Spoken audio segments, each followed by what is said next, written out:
Hi everyone, and welcome back to the second part of a supplementary video for the New Testament survey course. This is a continuation of a supplement to our survey of the book of Revelation. In this section, we'll finish looking in more detail at Revelation chapters 4 and 5 together, which I've entitled The Throne and the Lamb. In the previous video, part 1 of this passage, we looked at the throne in chapter 4, and now we'll examine chapter 5, where we'll see the Lamb in his importance and impact. These two chapters go closely together, and one helps us understand the other.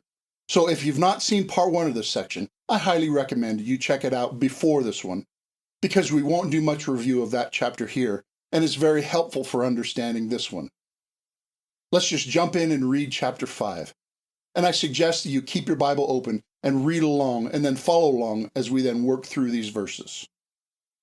Continuing on directly from what we saw in chapter 4, this passage says, "And I saw a scroll in the right hand of the one sitting upon the throne, written inside and outside, sealed with 7 seals. And I saw a powerful angel proclaiming in a loud voice, 'Who is worthy to open the scroll and to break its seals?' And no one in heaven, neither on the earth nor under the earth, was able to open the scroll, or even to see it. And I wept intensely, because no one worthy was found to open the scroll nor to see it. And one of the elders said to me, 'Do not weep. Behold, the Lion from the tribe of Judah, the Root of David, has triumphed to open the scroll and its 7 seals.' I saw in the middle of the throne and the 4 living creatures, a lamb was standing, as having been slaughtered, having 7 horns and 7 eyes, which are the 7 spirits of God, sent out into all the earth. And he went and took the scroll from the right hand of the one sitting upon the throne. And when he took the scroll, the 4 living creatures and the 24 elders fell down before the Lamb. Each had a harp and golden bowls filled with incense, which are the prayers of the saints. And they sang a new song, saying, 'You are worthy to take the scroll and open its seals, because you were slaughtered, and you purchased to God by your blood people from every tribe and language and people and nation. And you made them to be a kingdom and priests to our God, and they will rule upon the earth.' And I looked, and I heard the sound of many angels around the throne, and of the living creatures and of the elders. And their number was an uncountable number of uncountable numbers, and thousands of thousands, saying with a loud voice, 'The slaughtered Lamb is worthy to receive the power and riches and wisdom and strength and honor and glory and blessing.' And I heard all creation which is in heaven and on the earth and under the earth, and upon the sea and everything in them, saying, 'To the one sitting upon the throne and to the Lamb be the blessing and the honor and the glory and the power forever and ever.' And the 4 living creatures said, 'Amen.' And the elders fell down and they worshiped." Now, just like in part 1 of this section, there's more here than we can possibly cover. And if you'd like to examine any part more thoroughly, I have included detailed notes on this passage in the Bible Studies section of the Scripture Exegesis site. But here, we'll go as deep as we can in our limited time. We'll try to understand the main point and significance of this passage, and how this helps us to understand and respond to Revelation as a whole. With that in mind, let's remind ourselves of the larger context of this passage. Now, we went over the purpose of this passage and its place in the book of Revelation in the first part of this section, so I'm not going to repeat that information here. I just want to remind you that this chapter continues the same vision as chapter 4, which gives the setting for these verses. God is on his throne, perfect in holiness, authority, knowledge, and power, and all of heaven is rightly worshiping him because he is worthy. And the drama we'll see in this chapter helps explain how this God relates to what is going on in the world, and it also gives us the key to understand most of the rest of the book of Revelation. This chapter continues to answer the question, how the victorious Christ fits into history, and how we can make sense of what's going on in light of what the glorious risen Christ has accomplished. and how this works towards the promised consummation. This was especially intended to help the first readers in the suffering they were experiencing. In other words, this passage gives a key part of the eternal perspective, the explanation of what God is doing in history and how it all fits together and is working towards the final goal, and how it affects what we're living through. Similarly, we're not going to go over the outline of this passage because that was covered in part 1. I'll just display it as a reminder, and we'll reference it whenever we transition from one portion of the passage to the next. So now let's look in more detail at chapter 5 and try to bring out the significance of what this vision tells us. As we see from the outline, this chapter tells the drama in heaven, which then shapes all of earthly history in some sense. And this drama can be described in the format of problem and solution. The problem is introduced starting at verse 1 of chapter 5, when we're introduced to the scroll in the right hand of the one sitting on the throne. Now, the scroll is not the problem. The scroll is a very good thing, but the scroll is the occasion of the problem. But before we can understand the problem, we need to examine the nature of the scroll itself and why it was a big deal. Because grasping the point of the scroll helps us understand the point of the entire chapter. Now, like everything else, this scroll had its source in God. It came from His right hand. It was filled with writing, but was sealed up. Now, the scroll most likely functions like a last will, in that it specifies God's intentions for His heirs. And so it represents God's plan and settled purpose for the universe, for human history, and for His inheritance and kingdom to be consummated at the end of history as we know it. In other words, this scroll represents and contains all that God is doing and will do to bring creation to its proper conclusion, to finally defeat all evil and to bring about the full consummation of God's kingdom and all its blessings for His people. It is the blueprint and description of the blessed life of the next age. It is the content of God's kingdom purposes for history and the completion of God's plan in history. And the scroll was covered with writing on both sides, meaning that it represents the totality of God's great purposes. But the problem is that the scroll was sealed with 7 seals. The scroll was completely closed up. Therefore, the consummation of God's purposes was not yet revealed and not yet enacted. This represents the already not yet tension that we've already talked about in this course. God is working in history, but He is not yet done with all that He has planned to do. There's so much more to look forward to. History, including our individual lives, is still a work in progress, but God has a plan and a promise to bring it all to its intended fulfillment. But that plan is still sealed up. And the problem of the scroll still being sealed led to the next scene of this drama, which is a powerful angel issuing a challenge to all of creation in order to find someone worthy to open the scroll and finally bring about the revelation and enactment of God's ultimate objectives. He called for someone to step up and bring God's plan to completion. However, that only made the problem worse, because no one was found worthy. No one in heaven, that is, none in the heavenly beings that we saw in chapter 4, even though they were morally pure and righteous and powerful, and no one on earth, no human leader of any kind was found worthy, certainly not me or you, and no one under the earth, that is, no deceased historical hero, not even the great ancient saints. Moses was not worthy, Abraham was not worthy, David was not worthy to open the scroll. No one was found worthy to break the seals, or even to see the scroll. Not only could no one bring about God's purposes, no one could even know what they are. And by the way, a huge part of the reason for this challenge was to clearly demonstrate that we are not worthy to open the scroll. None of us has the competency, merit, and worth to fulfill this role. None of us is able to fix our world. We never were. We never will be.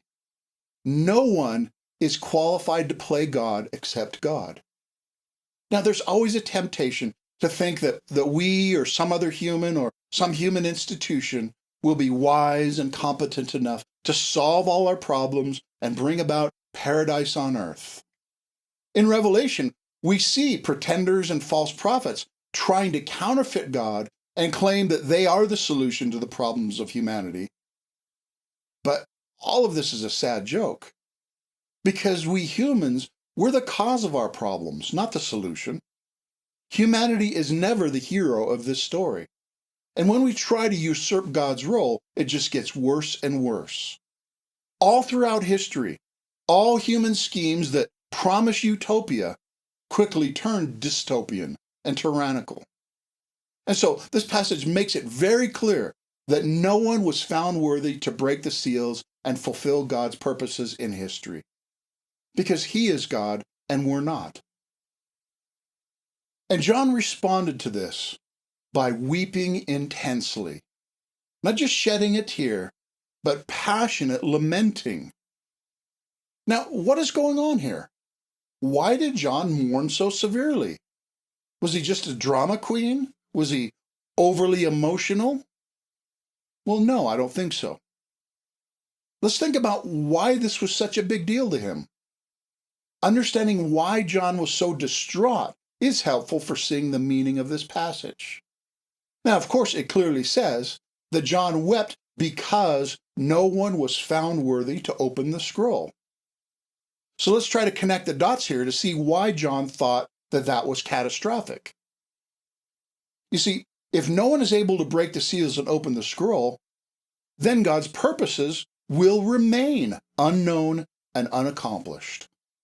That means that millions of injustices will not be righted. The martyrs will not be avenged and will have died in vain. The evil Roman Empire will win. The devil will win. If the scroll is not opened, then God would prove to be unconnected and unconcerned and distant from our lives, like an absentee father who's abandoned us. History would have no meaning. Our lives would have no meaning. Nothing would have any meaning if no one can open the scroll and bring God's plan to completion. Because if that were the case, nothing would have a purpose or a goal or a reason for being. Because what's the point if it's not going anywhere? And by the way, that's the very conclusion of many in our secular culture, that life has no designer, that it's just random. And in that worldview, life has no meaning or purpose, and so nothing does matter. And so they say, make up your own meaning. And that's why our culture is filled with such selfishness and despair, not to mention outright lunacy and depravity. Now, don't get me wrong. I'm not looking down on these depraved people. I feel sorry for them and the shallowness of their worldview, and I want them to know the truth. But that is the natural outcome of a worldview without God. And we should all feel the weight of John's grief at that point. We inherently know that something is seriously wrong with the world, and we deeply long for something to change. It needs to be fixed. And we know that our own personal history is unfinished business, and we long for the time when God will bring our salvation to its intended conclusion. And we also know that we cannot do this on our own. But if there's no one who can and will do this, then it will never get done. And that would be cause for intense grief and despair, to be left in our current state forever. That's the problem narrated at the beginning of this chapter. But thankfully, that's not the end of the chapter, because great news breaks into the story at this point. John also narrated the proclamation of the solution. John was about to be given more information that would turn his weeping into joy. One of the elders from around God's throne commanded John to stop weeping. The sadness that was appropriate before is now completely inappropriate in light of what John is about to learn. And the reason that John is to stop mourning is that the Lion of the tribe of Judah, the root of David, has triumphed. Here John received the news that Jesus has been victorious. Though we're not yet told exactly how or what the triumph looks like, we'll learn that in a minute. And we're not even explicitly told yet that this is referring to Jesus. But we are given two clear symbolic references to Old Testament promises of the Messiah, which Jesus fulfilled. He is the Lion of Judah and the root of David. In other words, John was told that the expected Messiah had indeed come, and he has triumphed. The promised Redeemer has arrived, not only to rule the nations, but to open the scroll and fulfill God's eternal purposes.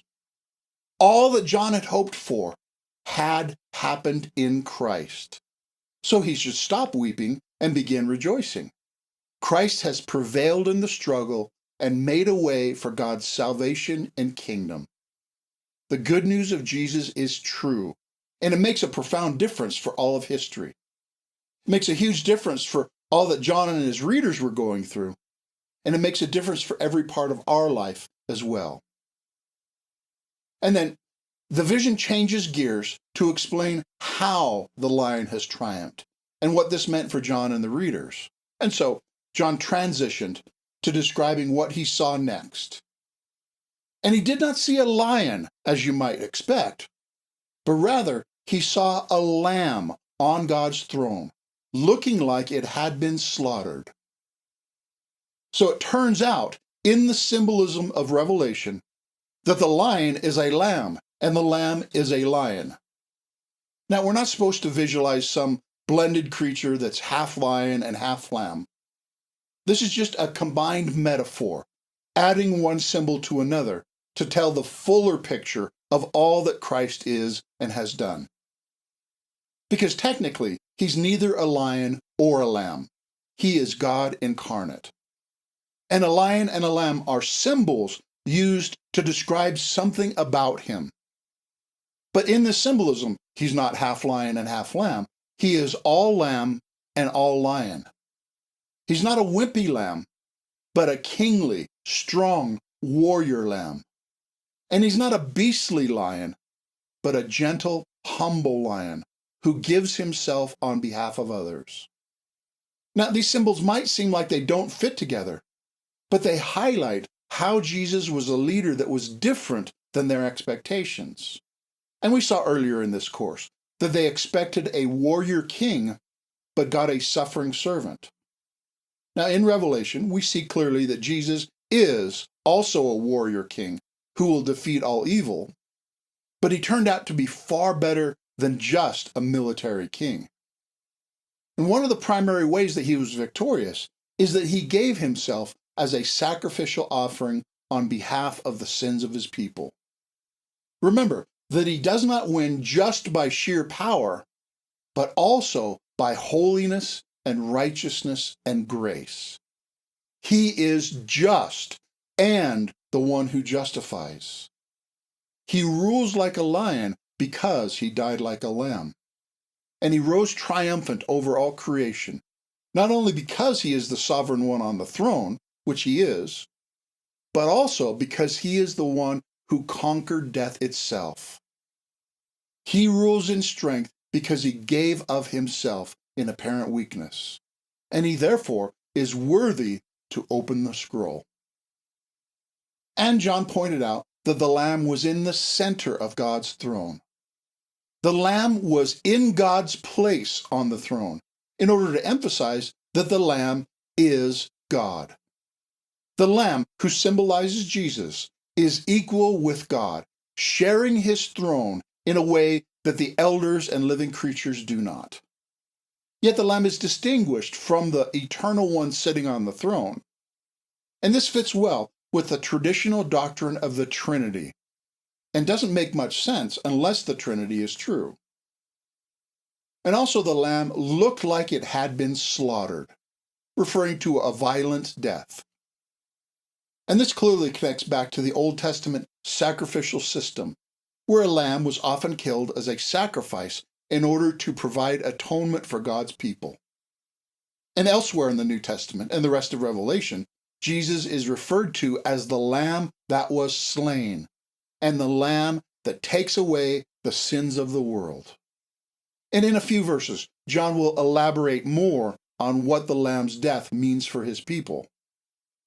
But here also, John described the Lamb as having 7 horns and 7 eyes.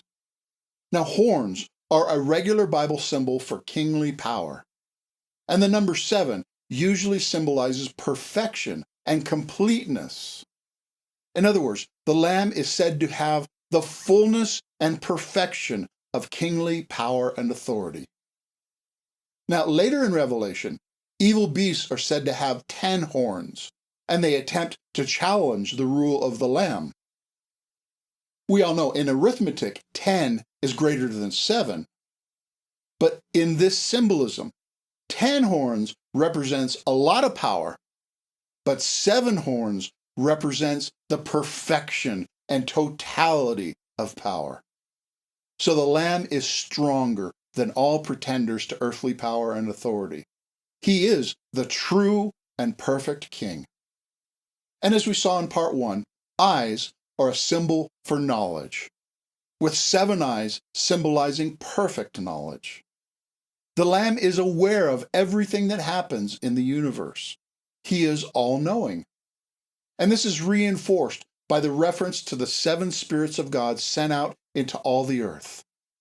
We already saw the 7 spirits of God mentioned in the last chapter, and this points back to the book of Zechariah, where it says, "The 7 eyes of the Lord that range throughout the earth."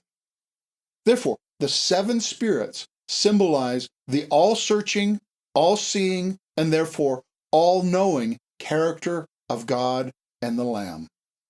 There is no part of creation that the Lamb does not intimately know and control. This is yet another confirmation of the deity of Christ and the doctrine of the Trinity. Now, that was all a description of the Lamb which John saw in his vision. And then he moved on to tell what the Lamb did. The Lamb went and took the scroll from the right hand of the one sitting on the throne. The taking of the scroll is the climax of this entire vision. The taking of the scroll represents the commencement of the consummation, which has been promised throughout the New Testament. The final preparation for all of God's good purposes are now underway, moving towards full accomplishment. The finishing events are already started and will inevitably come to completion. The taking of the scroll sets in motion the rest of the book of Revelation, as we'll see in a bit. Now, this passage also emphasized that the Lamb, symbolizing Christ, was worthy to take the scroll. This is a demonstration that he had completed his perfect, effective work, that his sacrifice on the cross had been accepted.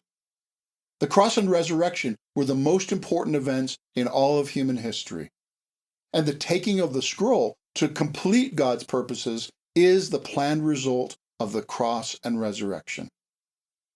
God's design for history will be consummated because God's plan on the cross has already taken place in history. Successfully, I should add. All the events described and symbolized in Revelation are the application and working out of the consequences of the gospel, which had already been accomplished in history when John wrote Revelation. John is encouraging his readers that all the benefits of the gospel are now in process of being worked out, even when it seems like evil is still winning. The result of the atonement and resurrection of Christ is the consummation of all things, which is already started, as symbolized by the Lamb taking the scroll. We've talked about how we're in the already, not yet tension, but part of that tension is already Because the Lamb has taken the scroll. And the not yet is already in the works and guaranteed. And then the rest of this vision is the response to the Lamb opening the scroll.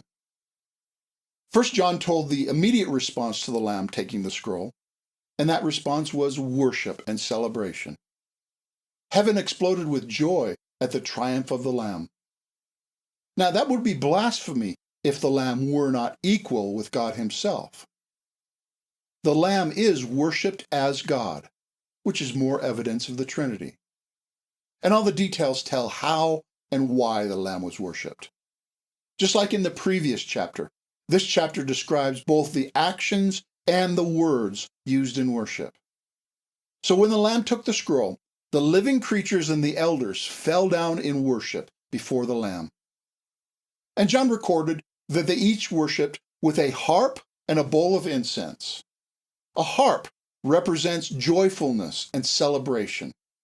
Heaven is a happy place because of God's greatness and justice. God's righteousness and greatness are sometimes hidden on earth, but they have been fully manifested in heaven by the glory and justice of the Lamb.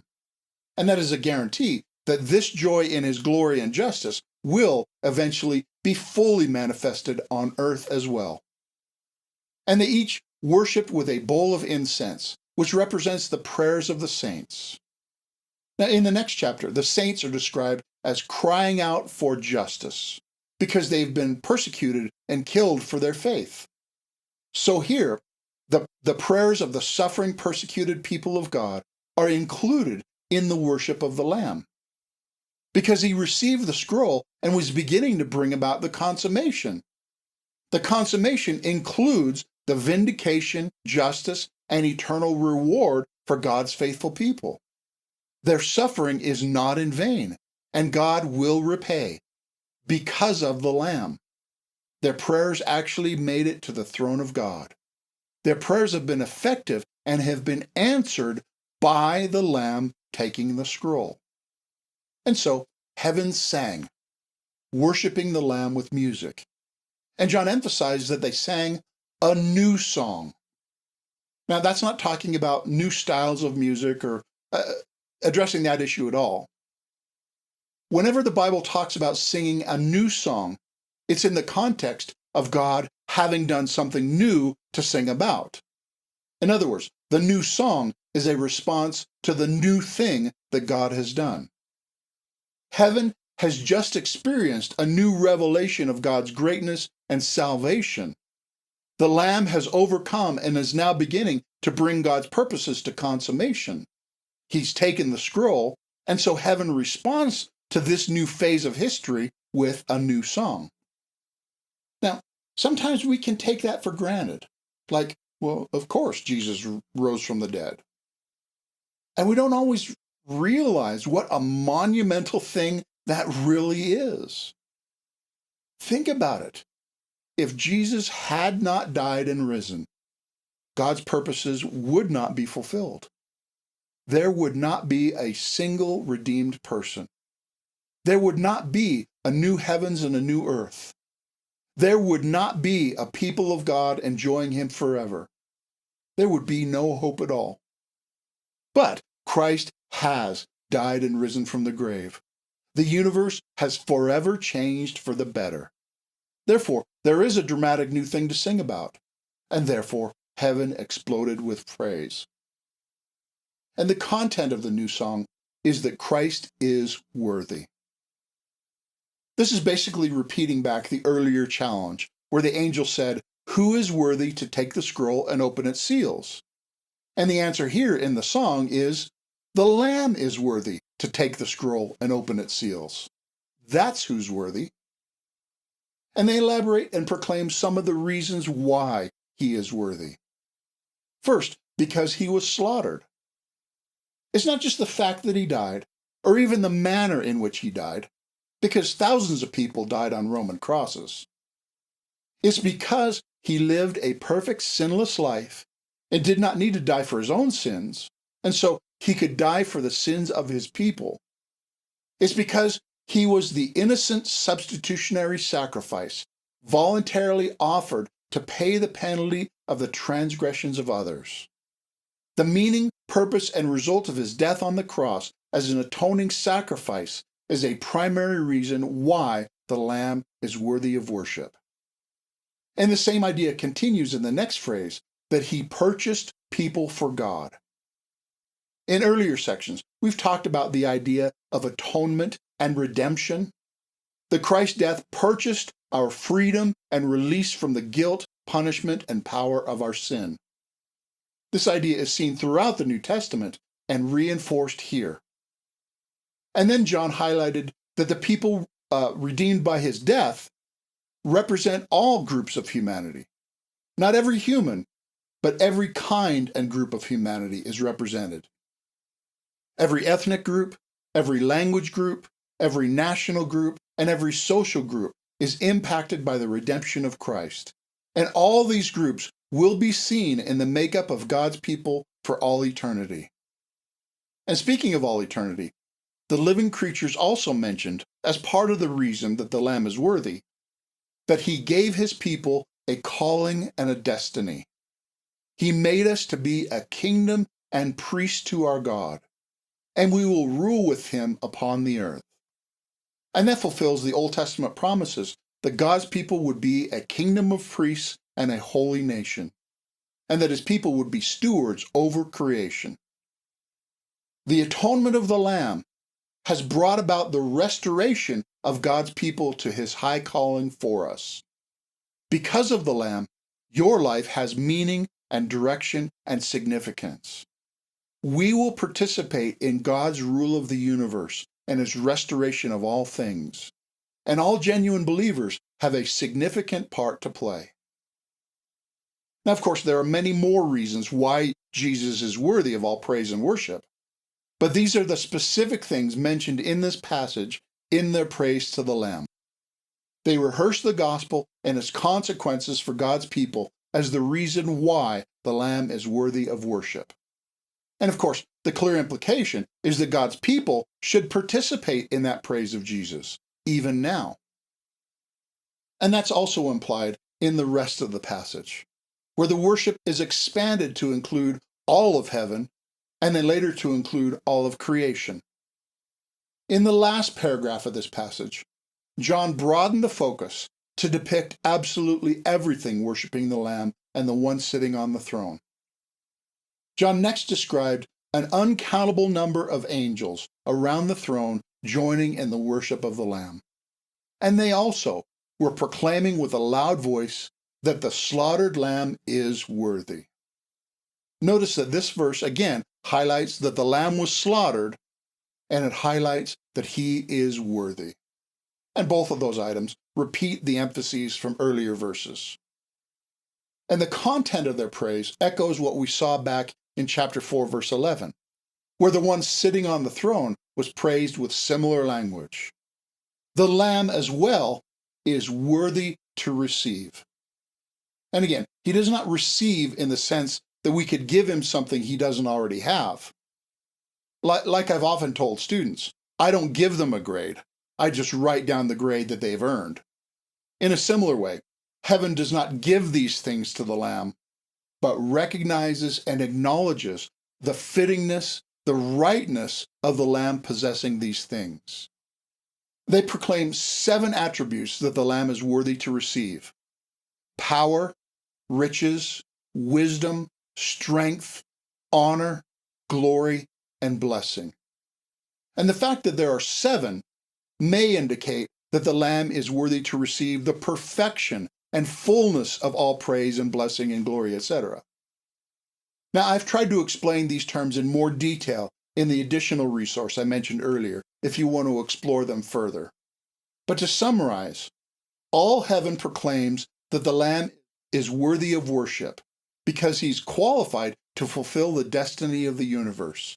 And he has fulfilled that destiny by his death and resurrection. And he will fulfill God's planned destiny for the universe by bringing it all to completion, as will be narrated in the rest of this book. Then in John's vision, the praise is expanded even more to include all of creation, all creation in heaven and on the earth and under the earth. Now that's the same wording that was used earlier in the challenge to find who was worthy. The challenge went out to all of those places. Just as no one in all those places was found worthy, now everyone in all those same places proclaims that the Lamb is worthy. And here, the sea is added as well. And John expressly mentioned everything in all of these places proclaiming this blessing on the Lamb and the one sitting on the throne. Nothing in all creation is excluded. Even those who are not ultimately saved will still recognize and acknowledge the greatness of God. Just as Paul predicted that every tongue will acknowledge that Jesus is Lord, so John sees all creation proclaiming his blessedness and glory. At the consummation, all creation will be renewed and transformed, so all creation is part of the worship of the Lamb. And the content of creation's worship is similar to the previous verse and the worship in chapter 4. And John's purpose in recording the content of this worship is not just to inform the reader what was stated, but also to impress the reader with the awe of the worship being given and the overwhelming legitimacy of the reasons why the Lamb is worthy, and thereby to invite and encourage the reader to participate in the same kind of worship. And notice that this worship is directed both to the one sitting on the throne and to the Lamb. They both together are objects of worship, which is still more evidence for the deity of Christ and the doctrine of the Trinity. The content of the worship, like the previous expressions, focuses on the greatness and sovereign ruling power of God. And he has and will have these characteristics for all eternity. In the previous chapter, it was emphasized that God lives forever. And here all creation proclaims that he will gloriously rule forever and ever, which is yet another reason for heartfelt worship, which we should join. And then finally, John mentioned once again that the living creatures joined in all this worship, signaling their agreement with the word Amen, and the elders followed by bowing down in worship. So the vision of worship started most closely around God's throne. Then it expanded out to an uncountable cloud of angels, and then to all of creation. And then now, the focus is coming back to the inner circle, and eventually back to the throne of God himself. Just as all things find their source in the throne of God, all things find their goal in returning back towards the throne of God in delight and worship. That is the destiny of all of God's people, and it is guaranteed because the Lamb has been revealed, and he is overcome, and he is worthy to open the scroll and bring all of God's purposes to their designed consummation. And so, it is right and fitting to respond with heartfelt worship. Now let me try to summarize all that we've seen in these two chapters. At the center of the universe is God upon his throne. He is glorious beyond description and surrounded by things that demonstrate his greatness, perfection, and power. Everything is dependent on him and finds its meaning in him. And the proper response to this God is heartfelt worship, acknowledging his greatness and our complete dependence on him. He is holy, completely different and better than all creation. And heaven responds with awe and delight and submission and the appropriate outward expressions of these things. And this holy and sovereign God has a scroll containing his purposes and inheritance for all creation. And the challenge was to find someone worthy to open the scroll and fulfill his purposes, but no one was found, which was cause for tremendous grief. If God's plan does not come to completion, we are most to be pitied. There's no hope and no meaning to life, and all that we do and suffer in this life is completely in vain. But a Savior has been revealed, who is described both as a conquering lion and as a slaughtered lamb. This one, symbolizing Christ, is worthy to fulfill God's purposes because he's died for his people and risen from the grave. Christ has overcome and has set in motion the consummation of the kingdom. And because he too is on the throne, he will certainly bring it to its intended conclusion. And for all this, Christ, along with the one sitting on the throne, is worshipped forever and ever by all of heaven and all of creation. He truly is worthy of all honor and praise because he has died to purchase his people and their destiny. And he's raised from the dead, conquering all his enemies, and he is ruling and will rule over everything forever. And all this is a key to understand the rest of the book of Revelation. Chapters 6 through 20 narrate the opening of the seals and the results coming from that. In the very next verse after this passage, at the start of chapter 6, Christ begins to open the seals of the scroll, which brings about monumental events to bring history to its intended conclusion. And that includes pouring out punishment on sinful humanity. And it also includes evil trying to fight back in a last-ditch, futile effort to resist the sovereign one sitting on the throne and the Lamb, even by persecuting God's people on earth.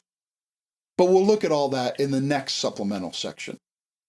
But Christ is on the throne and will continue to expose and conquer evil and bring his people to their inheritance in the new heaven and new earth.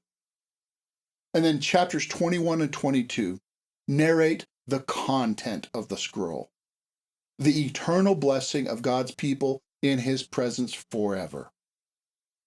This is reality.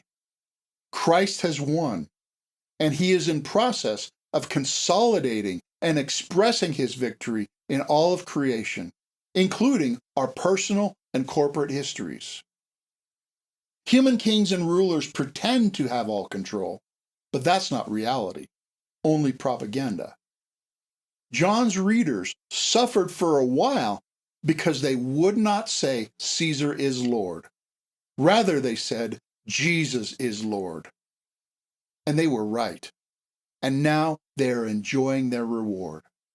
The full truth might be behind the scenes right now, but God has made it known in this passage. And therefore, we should see all of our lives from that perspective. And that brings us to the question of what now? What difference should all this make in our lives?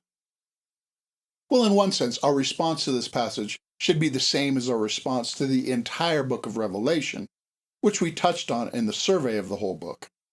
But I also want to give a few suggestions based on these specific chapters. First, we should have a right view of God. Of course, some parts of your thinking about God might need very little adjustment, and others may need a whole lot of correction. But all of us should seek to conform all of our view of God to the truths revealed in this passage. Because sometimes our ideas about God are way too small. God is the infinite, holy, glorious, all-powerful God, and nothing else is even close to being like him. God is sovereign king over all because he is the source and creator of all. He has not left the universe to run on its own, but he is purposely guiding all of history to his good purposes. He's revealed himself personally in Jesus, who is God, and who became human to fulfill God's plans for humanity that we could not do on our own. And therefore, we should have a right view of ourselves and our relation to God, that we are completely dependent on him, not only for our existence, but also for our meaning, purpose, and destiny. We exist only in relation to him, and we should live in light of the fact that he is God and we are not. We should seek to know and buy into and intentionally live out the purposes for which he created us. And one of our primary purposes is to recognize, acknowledge, and delight in God's greatness and goodness, and return the fitting, deserved honor and praise back to him. And we should have a right view of history and all that is happening in the world around us. History is not just random, but it is the working out of God's plan. And even though it might not look great at times, because there are enemies of God still active for a while longer, the decisive victory has already been won. And the Lamb is right now in process of completing all the preparations to consummate the fullness of God's glorious, eternal kingdom purposes. And therefore, when we've conformed our thinking on these topics to the truths that we learn in this passage, it should impact us in a few other ways. First, we should be encouraged. Encouraged in the sense that it should free us from anxiety and despair. God is still on the throne, and the bad guys will not ultimately win. But we should also be encouraged in the sense that this should give us courage. We should have courage to stand up against evil in all its forms, because we know we are on the ultimate right side of history, and we will win, even if we're persecuted or even killed in the meantime. Knowing God and knowing that He is working out His good plan frees us from the fear of man and anxiety about the future. And we should trust and remain faithful, no matter what comes. History has some seasons of great prosperity and righteousness. And history also has seasons of great tyranny and rejection of righteousness. And we are called to be God's faithful people and His faithful witnesses, no matter which season we're living in. And we can trust Him in every season, because He is the trustworthy King and the Lamb who was slaughtered to bring us to our glorious destiny. And that leads us to our final fitting response, which is worship. We should regularly remind ourselves of the kind of God that He is and all the things that He has done for us. And the regular worship gatherings of a local church is a great way to do this.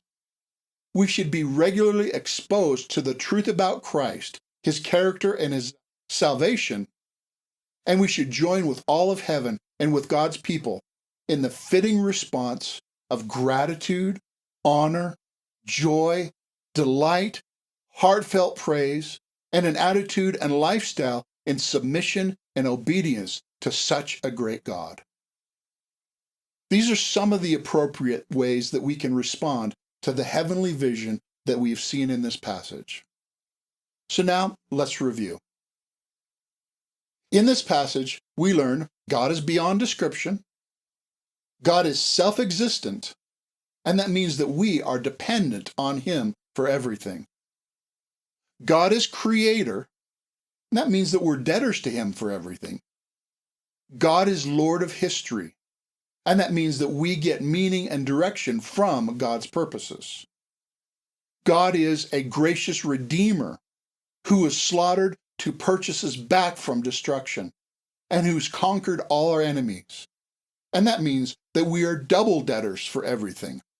Debtors for our creation and debtors for our redemption.